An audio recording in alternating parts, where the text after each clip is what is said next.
Thank you very much, and thank you to the organizers for the invitation to return to Haifa. I came a couple of years ago and had a wonderful experience for the few days that I was here, and so I'm very happy to be back.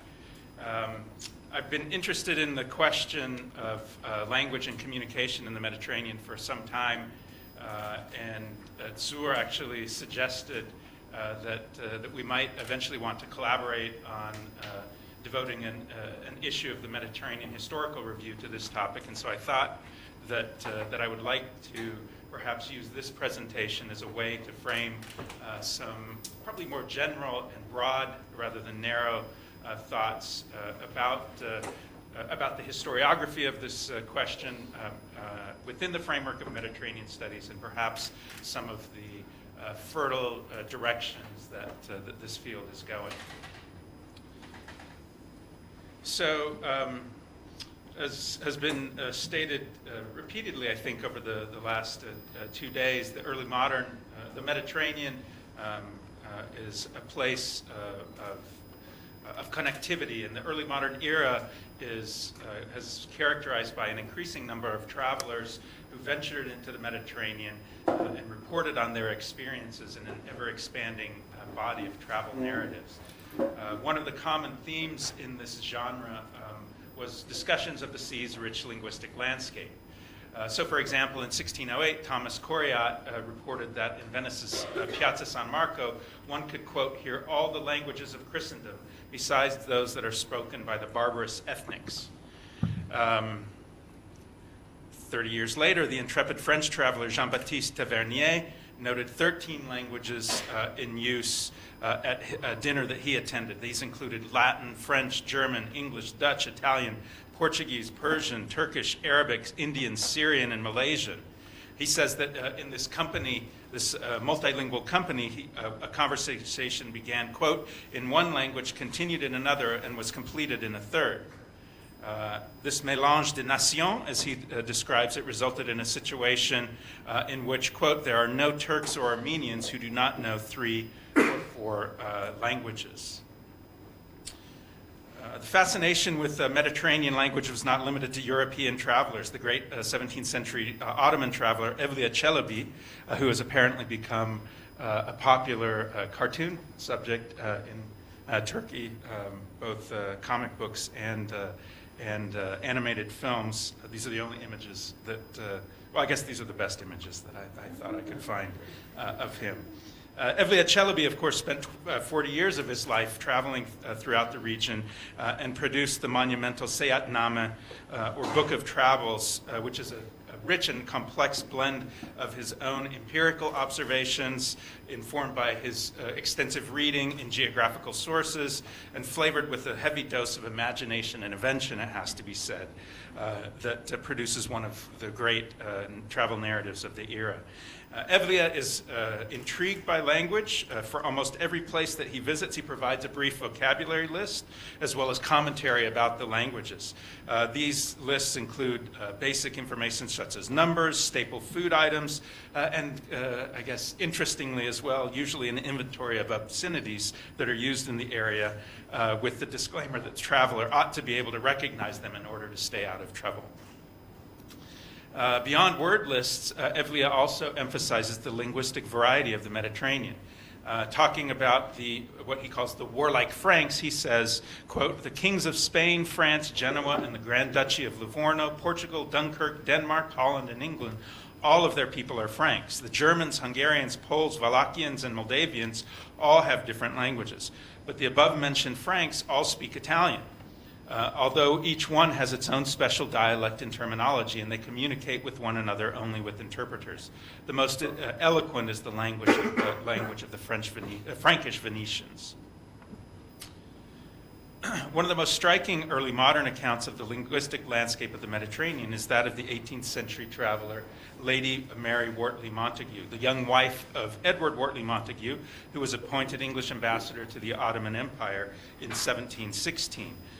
Over the course of her travels and a 2-year residency in Istanbul, she wrote a series of letters to correspondents in England describing in vivid detail her experiences and impressions of the Ottoman world.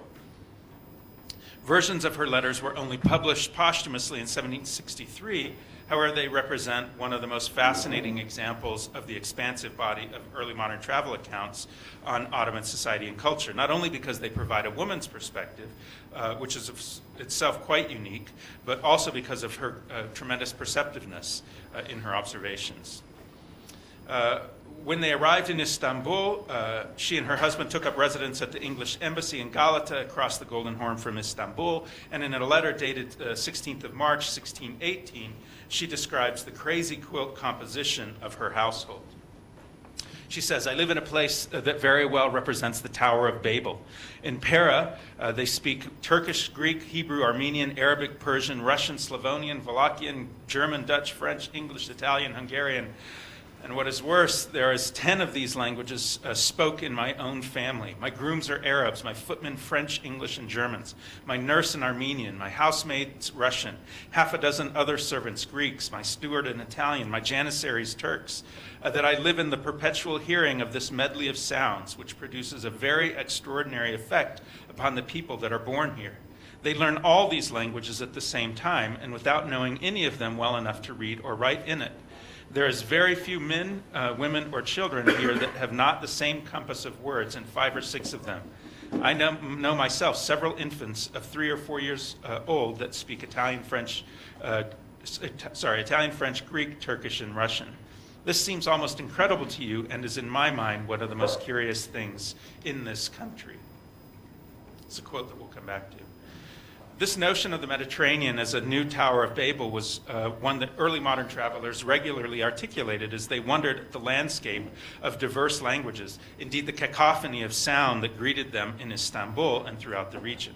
For Lady Mary and many contemporaries, one of the distinguishing traits of the pre-modern Mediterranean was this striking linguistic pluralism. Given the prominent consideration contemporaries paid to language, it's not surprising that the topic has drawn the attention of scholars of the Mediterranean as well, though as we shall see, not as deeply as one would hope or expect. I'd like to now shift to a survey of some of the ways in which several of the key figures who have been evoked repeatedly over the past 2 days address language in their own work. After doing that, I'd like to suggest look at several of the recent works in this area, as well as suggest some potential directions that the field might go moving forward. The first scholar I'd like to look at is Henri Pirenne, who has been mentioned several times. In Pirenne's influential posthumous classic, Muhammad and Charlemagne, he develops a view of a post-classical Mediterranean that is rent by the inheritance struggle between Christianity and Islam. I don't know, do many historians get put on stamps? I could find other actual images of him, but I don't think I've ever seen a historian on a stamp. I don't know that we can, any of us, aspire to that. But oh, yeah? Okay, well, okay, there you go. So for Pirenne, under Roman rule, the sea experienced a high degree of unity, which was dashed, in his view, not by the 5th century German invaders, but rather by the rise of Islam in the 7th and the 8th centuries. As the sea fractured, Christian Europe turned northward and inward, and the resultant hostility between Muslims and Christians was so all-encompassing that commercial and cultural exchange became impossible. Where once the Mediterranean had functioned as the hub of the Roman world, following the expansion of Islam, Pirenne contends it became, quote, an insuperable barrier. Within the context of this type of argument, Pirenne actually has a certain amount to say about the role of language in this transformation. He argues that in the 8th century, a bastardized, quote, rustic form of Latin survived, and it constituted the unity of what he calls Romagna.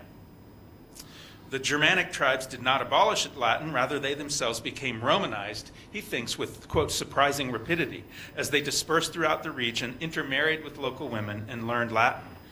In contrast to this experience, quote, he says, quote, the confusion into which the Mediterranean world was thrown by the Arab invasion of Islam resulted in a profound transformation where language was concerned. In Africa, Latin was replaced by Arabic. In Spain, on the other hand, Latin survived, but was deprived of its foundations. There were no more schools or monasteries, and there was no longer an educated clergy. The conquered people made use of a Roman patois, which was not a written language. Latin, which had survived so successfully in the peninsula until the eve of the conquest, disappeared. People were beginning to speak Spanish. It was precisely at this moment that Latin ceased to be a living language. He goes on to say that by the 9th century, even Christians no longer knew Latin, and the texts of councils were being translated into Arabic for them to access. So this is one vision. The historiographical alter ego of Piren's bifurcated Mediterranean is, of course, Fernand Braudel's vision of a unified Mediterranean. Certainly one of the great works of 20th century historical erudition and imagination is his book, The Mediterranean and the Mediterranean World in the Age of Philip II. For him, of course, the defining characteristic of the Mediterranean is its fundamental unity and coherence. While acknowledging its 100 frontiers, unlike Piren, Braudel categorically rejects its partition along a single religious border.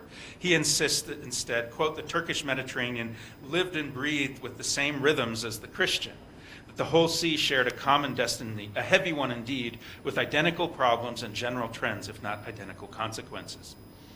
Braudel's interest in language is actually more of an interest in communication, and not surprisingly, it's primarily structural. His focus is on the networks and the logistics of the exchange of information, or vital communications, as he calls them, rather than the modes of its actual expression. With almost 1,500 pages to play with, he actually has little to say, surprisingly little to say, about language. One of the most intriguing points that he raises is his discussion of the impact of environmental factors on the Mediterranean's ecology of language. Mountains, for example, play an important role. They function as barriers that isolate and create regions that he describes as being apart from civilization. Their history, he says, is to have none, to remain always on the fringe of the great waves of civilization. As a result, for example, Latin never took root in the massifs of North Africa, Spain, or elsewhere. Yet these areas are also paradoxically ones that are open to religious change, as evidenced in the spread of Islam in Albania, Herzegovina, Crete, and the Caucasus. This could result in unique linguistic circumstances, as in the mountains of southern Spain, where one 16th century described the language as a monstrous mixture of Arabic and Spanish. Islands also have an impact on language. Where Sicily was enriched by its links with Italy and Africa, Sardinia was, quote, lost in the sea and was a self-contained world with its own language. Roads, too, played a role. The axis of France running down the middle of the country to Marseille was an avenue of trade, but, quote, also the route by which the victorious advance after the 1450s of the French language penetrated the south of France. Because of this macroscopic approach to history, Braudel does not pay much attention to the on-the-ground mechanics and realities of communication. He does briefly gesture toward Ragusa, or Dubrovnik, as an example of the linguistic complexity of a Mediterranean port. He insists on the fundamentally Slavic nature of its population by the 16th century, but also notes the interplay of Italian language and culture within the city's walls. Quote, Italianism was a commodity. Italian was the commercial language of the entire Mediterranean. It was considered desirable that the sons of noble families should go to study at Padua, and that the secretaries of the Republic should be as fluent in Italian as in Latin. Slavonic was the spoken language, the familiar language, tongue of the women and people, and even after all, of the elite, since the registers of Ragusa frequently record strict orders to speak only Italian at the assemblies of the rectors. If an order was necessary, clearly Slavonic was being spoken. Another of the foundational works of Mediterranean historiography that has been alluded to repeatedly, again in the past 2 days, is Shlomo Dov Gotain's 6-volume study of Mediterranean society, the Jewish communities of the Arab world as portrayed in the documents of the Cairo Geniza, which uses this abundant body of documents to reconstruct a picture of the elaborate networks of Jewish merchants from the Indian Ocean to the Black Sea from approximately 1000 to 1300.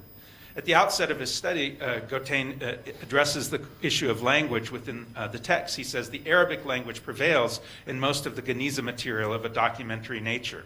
In other words, the Jews who have left us the records of their daily life in the Geniza mostly wrote as they talked in one of the various Arabic vernaculars that were then in vogue in Sicily, Spain, and most of the countries of North Africa and Western Asia. The documents are largely written, however, in a Hebrew script, though Arabic too is used. He notes that Syriac Christians similarly wrote in Arabic and Syriac. A great many, he says, of the non-literary Geniza papers were also composed in the Hebrew language, the reason being that European Jews did not have other means of making themselves understood in the East, and scholarly persons frequently used Hebrew in letters, in particular in those that referred to communal and religious affairs. Arabic was used, however, in most private and family letters, and in most official correspondence, and in all business letters. Beyond the language of the literate minority, Gautain also illustrates other ways that language difference was navigated in this setting. To a Muslim correspondent in Arabic using Hebrew characters, and requested that a Jewish acquaintance act as intermediary and read the letter out loud so that the Muslim merchant could understand it. In another instance, beginning around 1200, there was, quote, a great influx of Jewish scholars from France into Cairo who, because they were not often fluent in Arabic, had to rely on interpreters, even though this was not permitted by Jewish law.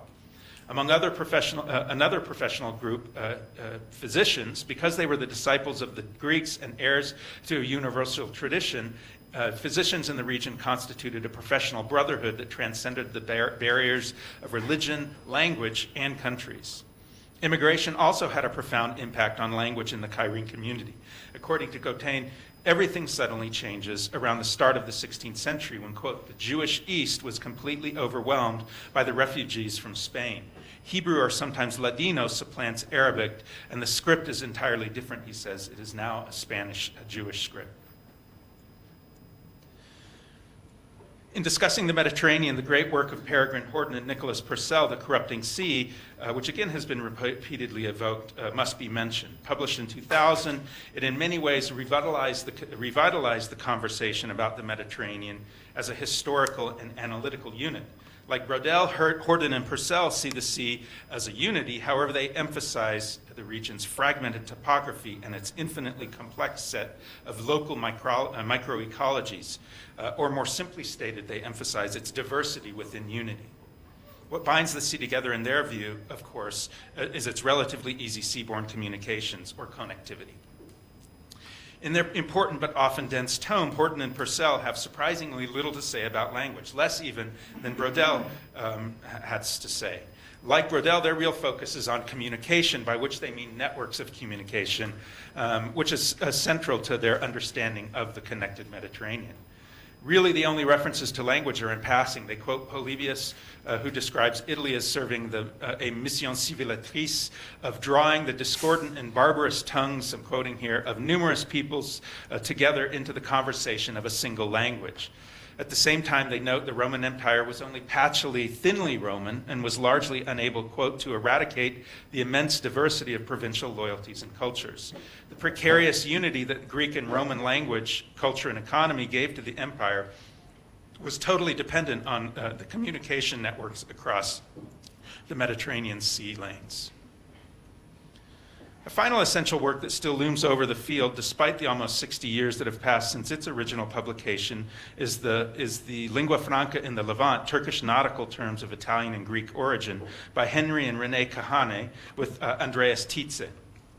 As the title implies, this massive study documents the Mediterranean-wide distribution of the origins of 878 nautical terms in pre-modern Turkish. So, for instance, the authors show how the Italian word fortuna, which primarily means ill fortune, evolved into the word for a storm at sea in 10 Mediterranean languages. Beyond their really quite incredible linguistic detective work, the authors also suggest, but I think only suggest, that their research demonstrates, quote, the linguistic cultural unity of the Mediterranean. Though the concept of a linguistic Mediterranean unity had been examined by other scholars before them. The Kahanetitze volume illustrates in great detail the complex linguistic interplay of the Mediterranean, at least in certain sectors.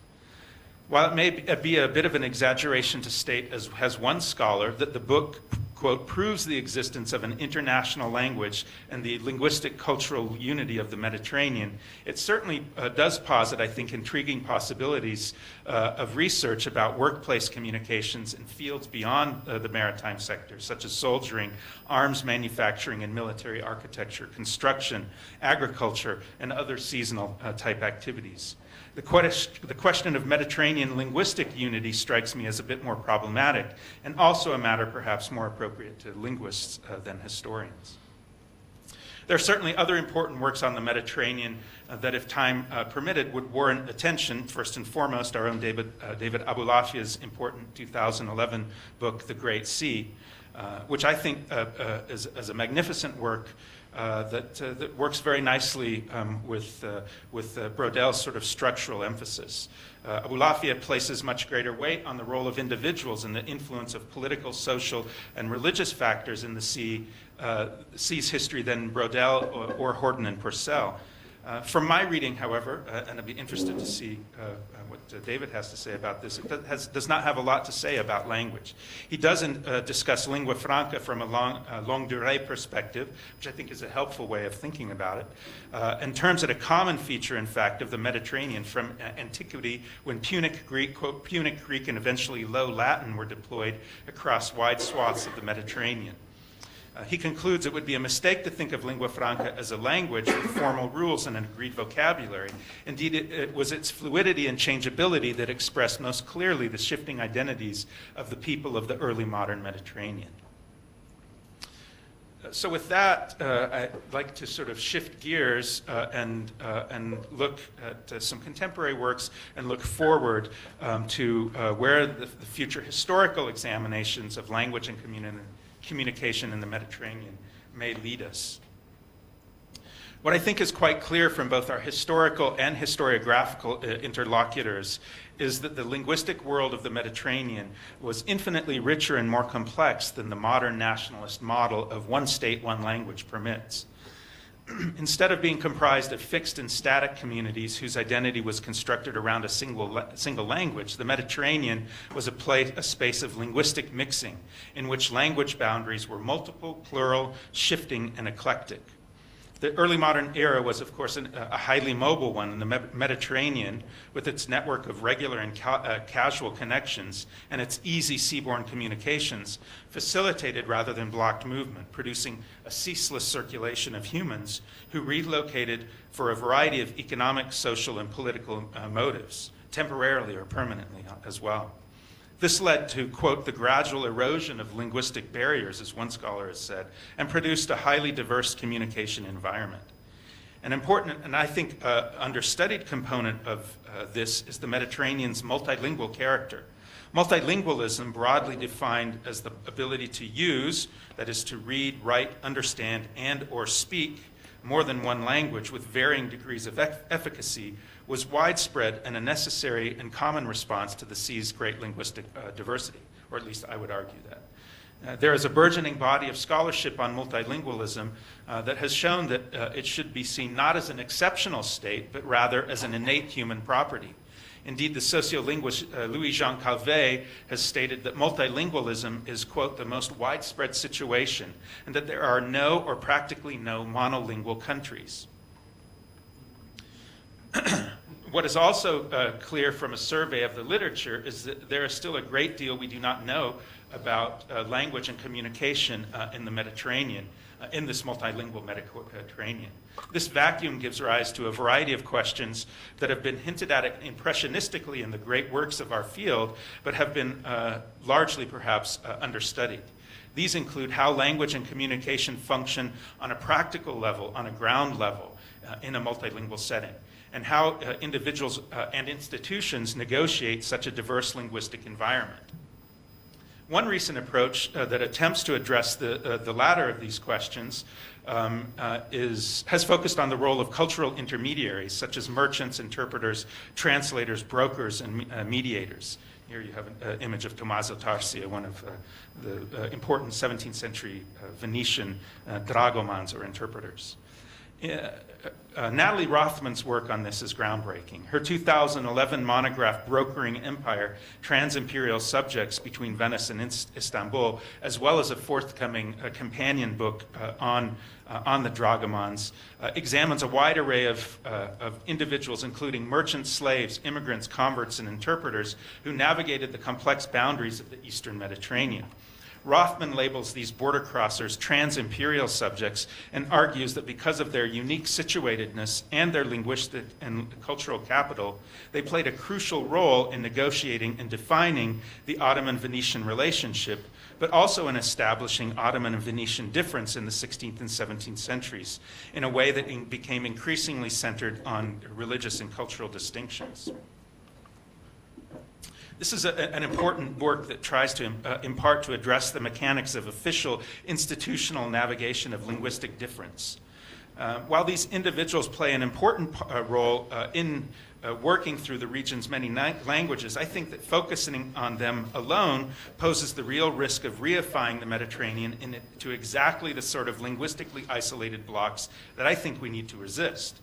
In addition, as Peter Burke has warned, the notion of a go-between is slippery because of, quote, the danger of the concept expanding to include virtually everyone. While intermediaries are essential for understanding the early modern linguistic world, they should not crowd out other components of the Mediterranean communicative landscape. Another productive direction that has intrigued scholars for many years, but has seen a burst of valuable new work lately, has focused on the question of lingua franca.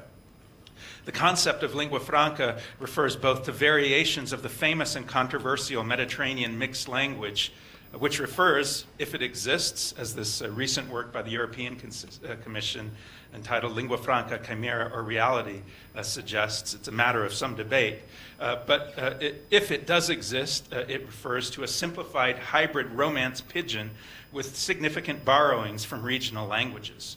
More generically, and in a way that is perhaps of greater interest and utility to historians, or at least this historian, lingua franca refers to any language used to facilitate communication between speakers of different mother tongues. In this sense, lingua franca is a vehicular language or a contact language. That is a language that is used beyond its home base and traditional linguistic boundaries as a common medium of communication. In terms of the scholarship, the topic of lingua franca has been written about extensively. We've already mentioned the Kahane and Tietze volume, which fits generally into the broader category of linguistic scholarship on lingua franca that has its roots in the seminal work of Hugo Schuchart, although it is less, I think the Kahane work is less a study of lingua franca per se and more of the linguistic interconnectedness and sharing characteristic of the early modern maritime world. There's also an ample body of linguistic studies debating the nature of lingua franca, as well as more historical studies by scholars such as Joseph Cremona and Laura Minervini. The most recent and most important entry is Jocelyn Dacclia's 2008 Lingua Franca, Histoire d'une langue metz en Méditerranée. While acknowledging the debate over the lingua franca, Dacclia comes down on the side of its existence and describes it as the contact language par excellence. She shows that lingua franca is a language for communication and not a language for identification, a language of compromise which helped overcome otherness while at the same time underlining it. I think Dacclia's work represents a really useful step in a direction that will be very productive going forward. In addition to addressing the linguistic debates about lingua franca, her analysis also moves away from these and looks at communication through a more sociological or anthropological linguistic lens. I think the notion of an ethnography of communication may be helpful here. An ethnography of communication analyzes language, including non-vocal and non-verbal aspects, as an element inseparable from cultural and social context and practice. In other words, language is not merely a set of grammatical rules, and it cannot be studied in isolation. The central objectives of the ethnography of communication, as articulated by its founding father, Delheim, are to identify patterns of speech activity and to take as context a community with its cultural norms and beliefs, and to investigate its communicative habits as a whole. In other words, rather than divorcing a linguistic form from its function, the analysis of a culture's or a community's communication must occur with respect to the socio-cultural context of its use and the functions of the meanings conveyed. The focus is not on a language per se, but rather the speech acts that generate communication. While in this presentation I've repeatedly spoken of language, I think that in some ways perhaps what we need now is a focus not so much on language as on communication. This statement obviously needs clarification. We began with Lady Wortley Montagu's observation of Istanbul's polyglot population. You remember that she said, quote, "They all learn these languages at the same time and without knowing any of them well enough to read or write in it." This describes a quintessential multilingual environment with numerous competing languages and varying levels of ability in using them. When speaking of multilingualism, I'm not suggesting a modern ideal of a language mastery or proficiency. Rather, what is at play is communicative competence. That is the process of negotiating effective communication. In the multilingual Mediterranean, communication was a question not of fluency, but rather of necessity, where language was a tool for getting things done, for addressing the immediate exigencies of communication. There are many moments when cultural and linguistic clarity were crucial, such as translating a document or interpreting in a formal diplomatic or critical commercial setting. In these instances in which precision was essential, intermediaries were regularly engaged of necessity. Such circumstances, however, were exceptional. The more mundane quotidian reality of communication in an environment characterized by great linguistic diversity was that individuals who might often not be able to pass a simple modern language examination nonetheless developed an ability to bridge these linguistic differences well enough to achieve their primary objective, which was effective communication. Language ability in the Mediterranean existed along a spectrum. Some individuals and communities used multiple languages well and were able to communicate in them with facility. Indeed, evidence suggests that this was reasonably common in numerous contexts, such as those suggested by some of the great historians of our field. Others just got by, which was probably equally characteristic. There were certainly people who were effectively limited also to their birth tongue.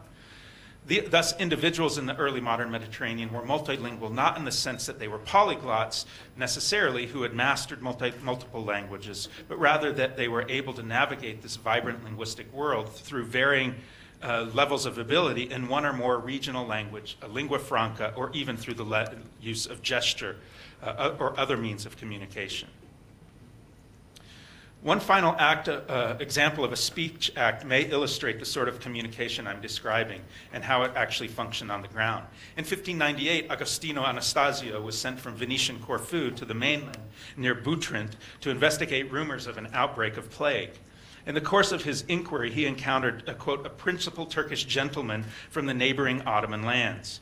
The two men conversed at some length about reports of plague in the region and in Istanbul, with Anastasio speaking his native Greek and the Ottoman, quote, always responding in the Turkish language.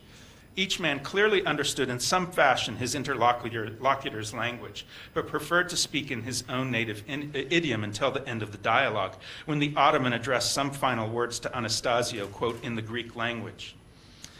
Undeterred by their linguistic differences and notwithstanding their capacity to understand but only limited ability to speak the other's language, these two men were able to meet the immediate exigencies of communication, in this case to establish that there were several cases of plague in the area that were of concern to both Venetian and Ottoman officials. This, I think, is a rare glimpse of the mechanics of conversation in a multilingual environment and suggests both the challenges and the potential of this sort of study. Moving forward, I believe that this perspective redirects our attention to a new series of very interesting questions on related to how communication works on the docks and the galleys, in bazaars and bagnios, on battlefields and on the bastions and fortresses, and in the fields and vineyards of the Mediterranean. It also, I think, can be important in understanding language in what we might describe as domestic spaces. Here I'm thinking especially about women, about whose linguistic experiences we know very little, but which I suspect were much richer than we have suspected, and not only in domestic spaces, as I think women participated more in Mediterranean mobility than perhaps we have allowed. There are very real methodological challenges to this sort of new linguistic history of the Mediterranean, I realize, but I think great potential.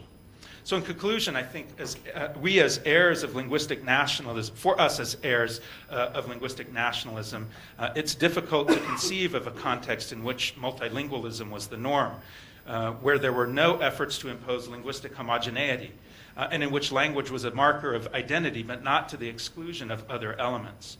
The early modern Mediterranean world was a linguistically richer and more complex place than our own. Linguistic difference was a fundamental and familiar feature that did not necessarily function as a cultural barrier between the sea's multiplicity of peoples. This has serious implications for how we conceive of the Mediterranean itself.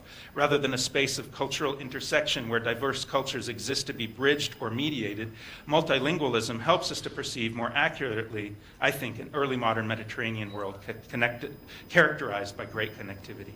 Thank you very much.